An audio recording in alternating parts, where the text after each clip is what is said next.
Namaste, friends. So by welcoming you with the word namaste, I bet you can tell that I am in a different country now. I am now in India. We are now doing what is my first group tour to India, and I'm very excited about it. I have a wonderful guide, Ankita, who is going to take us for the next 2 weeks through India. Today we are at a tomb, a building that actually inspired the Taj Mahal. So Ankita is going to explain a little bit of it for you so you can understand all of the different things that we need to know about India, which is about the Moguls, about the combination of Hindu and Islamic architecture, and all of the colors. So welcome to India, incredible India. It's going to be a great voyage, so come along with me. Let's go. Andiamo, Yala is Chala Chala here. So Chala Chala, let's go check it out.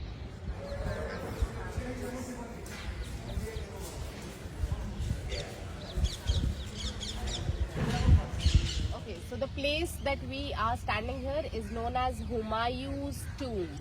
Humayun was the name of the second Mughal emperor.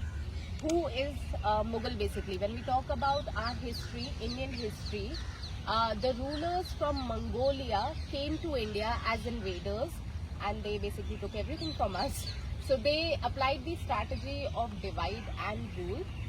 The Indian emperors were there in power and they were just, resting out, they were just relaxing and they were just chilling, knowing that, okay, fine, they have their soldiers and ministers to take care of everything. They were not really actively involved with their people, with the territories.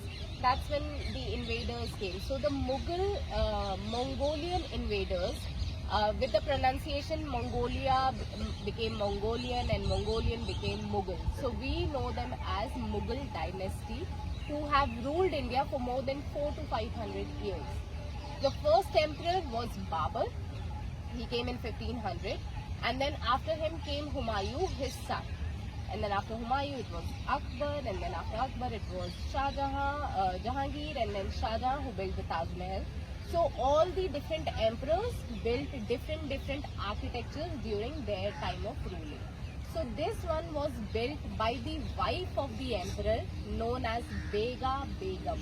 Begum is the Urdu word for the queen. Bega Begum. This was built back in 1538 when the Emperor Humayun, he died. So how did he die? He basically was reading a couple of books in his library. He slipped, he fell, and he died on the spot. An emperor, he actually died while reading a book in the library. That's what they say. There was no security, and even if there was a security, they wouldn't be able to help him out with this.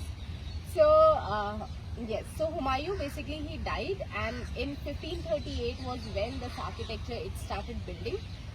Bega Begum, his wife, the queen consort, she built Humayun's tomb in his memory, in her husband's memory.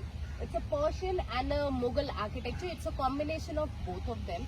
So how do we identify that an architecture is a Mughal architecture? You can see a lot of elements of red sandstone and marble, a combination of both of them. So you could see most of the red part of it is the red sandstone, which is found native here. And the white marble comes from Makarana, which is 400 kilometers from Agra. That's where the Makarana came from. But the Mughal dynasty, they never paid for any of such stuff, for all the raw material being used during that time, because they were ruling the country. Whom would they pay?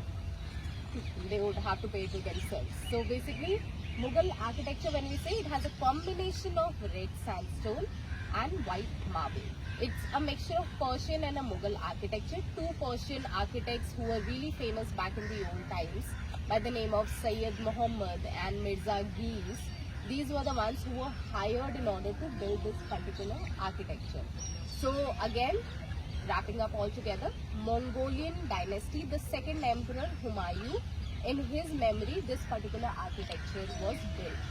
This particular garden that you can see, it is represented as Char Bagh. The concept of Char Bagh is very prominent in Islamic religion. It's believed that once the soul departs from earth, it goes to the heaven. And heaven is represented as a garden, as a huge garden where, a soul can rest and relax. So this entire garden is divided into 4 sections by these pavements you can see. and it is bisected by the central waterfall. So this is the concept of garden. They call it Jannat. Jannat is the Urdu word for garden. It's also known as Janet in English, which also means garden. So Char Bagh, this is the concept of it. During the time of partition of India, which happened in 1947, when India and Pakistan was separated and two different countries. India was always there, but then a new country was formed, which is now known as Pakistan. So during that time, a lot of people who could not locate themselves very easily, who lost their homes and they were finding refuge, they came here and they took shelter here in this tomb, Humayun's tomb. So a lot of it was damaged during that time because population of, I can't even put the numbers, but there were a lot of people who came to take shelter here. And that's the reason why this entire monument was completely damaged. And inside, when we'll be walking in, you'll actually see on the top there is a lot of intricate artwork which is being done. Back in the old times, it used to be completely decorative, really tough and thick rugs all over the floor, and carpets everywhere, curtains hanging and chandeliers. That's how one of the person who wrote the book on Humayun's tomb, he described this is how it used to look like back in the 1600s.